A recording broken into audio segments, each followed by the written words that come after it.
Assalamualaikum warahmatullahi wabarakatuh. Good evening, everyone. Good evening, Sir Batara. My name is Gulam Lanisha Ali from Bekasi, and this time I will explain a topic of Group 13, yaitu yang membahas mengenai Reading Skills 11 and Writing Skill 8. Lalu kita masuk ke readingnya dulu.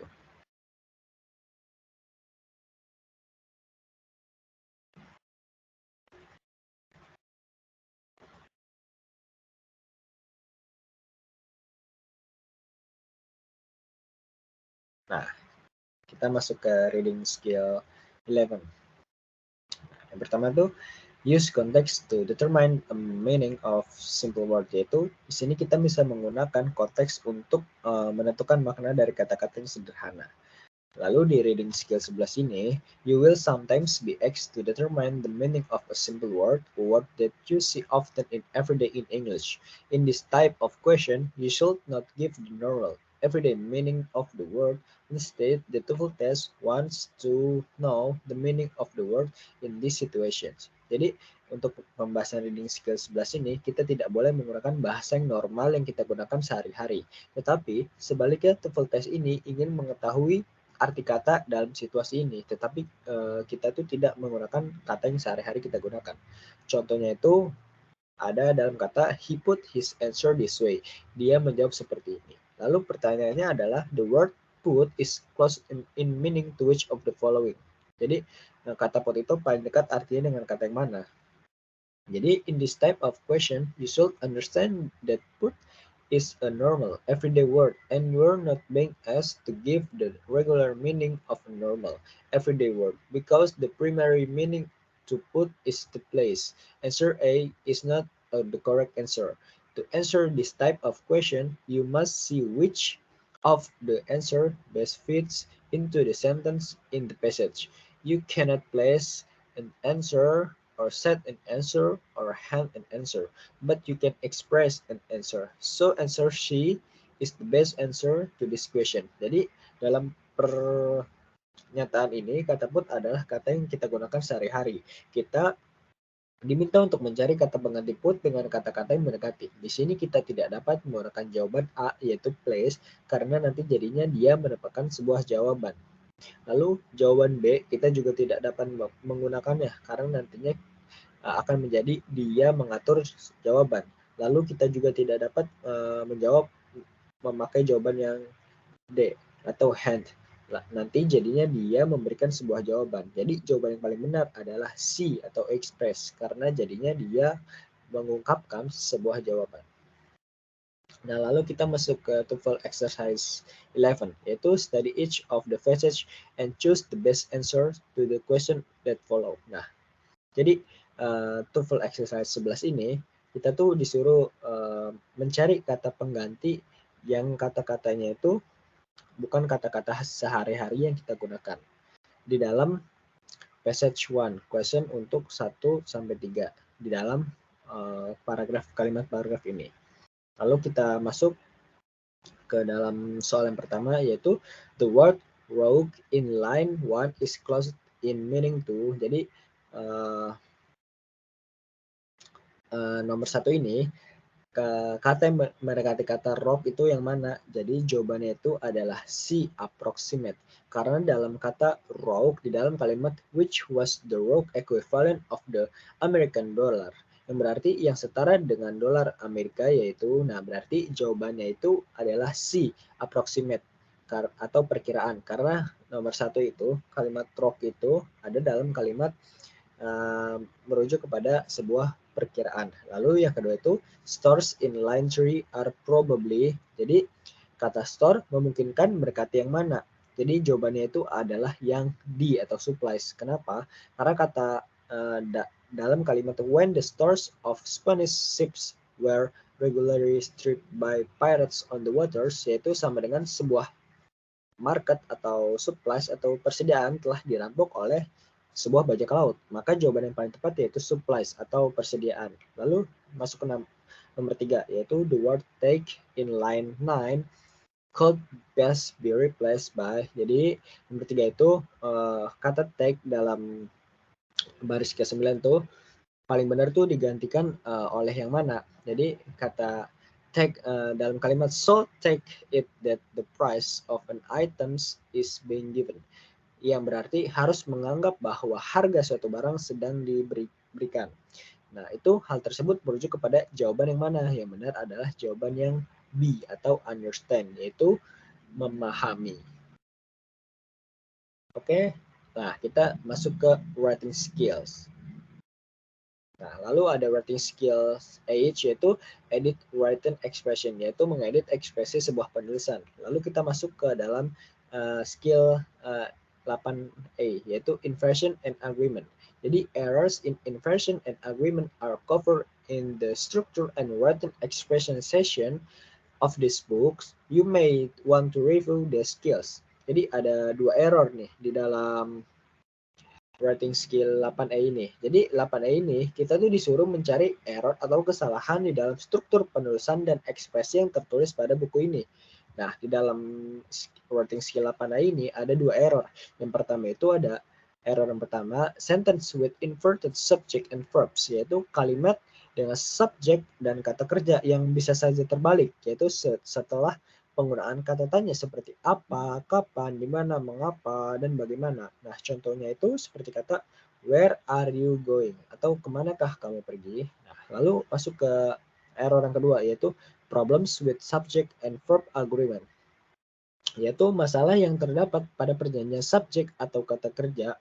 Nah, subjek kata dan kata kerja ini kadang suka terbalik nih di dalam bahasa Inggris. Ini bisa terjadi dengan kata tunggal yang menyatakan sebuah tempat atau di sini, di mana, atau di mana saja. Nah, contohnya tuh here is the book that you lend me, yaitu artinya buku ini yang kamu pinjamkan kepadaku. Oke. Next, kita masuk ke exercise 8A, yaitu find and correct the errors in the following essay. The number in parentheses at the end of each paragraph indicates the number of errors in that paragraph. The essay discuss the following topic. Nah, jadi kita masuk ke exercise 8A ini, kita tuh disuruh menemukan dan memperbaiki kesalahan di dalam paragraf tersebut. Nah, jumlah kesalahannya itu ada di akhir kalimat, yaitu ada 4 error. Nah, di mana aja kata-kata yang error itu? Mari kita cari. Yang pertama itu di dalam kata is. Di dalam kalimat something very important for students to decide as they near the end of their studies are. Nah, itu are diganti. Jadi their studies is whether should they work. Nah, lalu kesalahan kedua itu ada pada kata they should. Itu dalam kalimat studies are whether should they. Nah, itu dibalik jadi they should.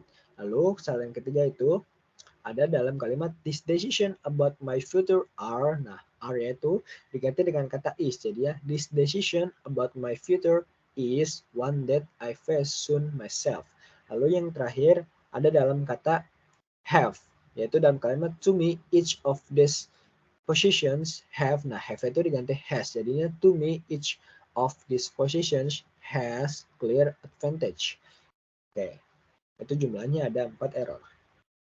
Nah, selanjutnya kita masuk ke dalam writing skill 8B, yaitu parallel, comparative, and superlative structure. Nah, di dalam writing skill 8B ini kita membahas mengenai error yang terjadi pada struktur paralel, komparatif, dan superlatif yang tercakup dalam bagian struktur dan ekspresi yang tertulis dalam buku ini.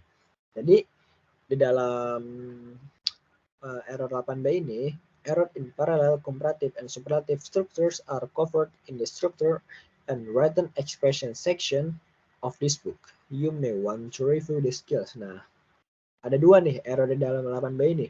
Yang pertama itu ada problems with parallel structure, yaitu kesalahan pada masalah struktur paralel, yaitu kesalahan saat membuat kata perbandingan seperti membuat persamaan atau perbedaan antara dua hal. Contoh dari kalimat parallel struktur itu adalah seperti I like music, art, home, theater, and paint. Nah, itu kalimatnya mirip-mirip atau dalam satu kalimat yang berhubungan. Lalu yang kedua itu ada dalam kesalahan problems with comparative and superlative, yaitu kesalahan pada masalah kalimat komparatif dan superlatif yang dibentuk secara tidak tepat. Nah, kalau kalimat komparatif itu apa? Kalimat komparatif itu biasanya dibentuk dengan kata belakang atau ada kata more atau ada kata than. Contohnya itu Bob is taller than Rom. Artinya Bob lebih tinggi daripada Rom. Nah, itu ada kata-kata dan juga kata-kata than. Itu yang mengindikasikan kalimat itu adalah kalimat komparatif. Lalu kalimat superlatif itu apa? Superlatif itu dibentuk dengan kata-kata belakang s atau most. Seperti contohnya itu, Bob is the tallest man in the room.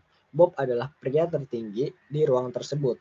Nah, ada kata-kata s pada kata-kata tallest. Oke. Next. Nah, nanti kita masuk ke exercise 8B, yaitu find and correct the errors in following essay. The number in parentheses at the end of each paragraph indicate the number of error in that paragraph. Nah, jadi sama nih. Di dalam exercise 8B ini, kita tuh juga disuruh untuk mencari error yang terdapat dalam kalimat paragraf ini. Nah, jumlah error itu sekarang ada 5.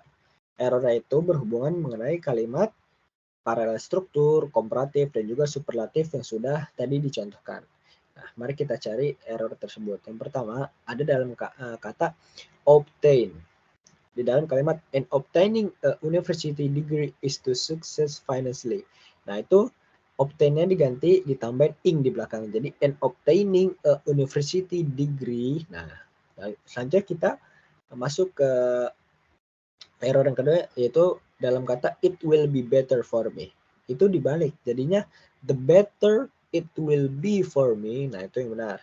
Lalu kita masuk ke yang ketiga, dalam kata importantes. Jadi s-nya itu dibuang. Yang benar jadinya financial success is not my most important. Cukup di important saja. Lalu yang selanjutnya ada dalam kata broad. Dalam kalimat I am going to the university for a much broad. Nah, broadnya tambahin jadinya much broader reason than that. Karena itu merupakan kalimat komparatif. Lalu yang terakhir ada dalam kata-kata rich. Rich itu sama, ditambahin di belakangnya. Yaitu dalam kalimat I believe that university education will give me a much rich. Nah, rich-nya diganti. Tambahin belakangnya. Jadi will give me much richer and better life, karena itu merupakan sebuah kalimat komparatif. Jadi di belakangnya ditambahin Oke, that's all for me. Sekian dari saya, kurang lebihnya mohon maaf jika banyak salah dalam pengucapan kata atau yang lainnya, saya mohon maaf sebesar-besarnya. So, thank you and see you.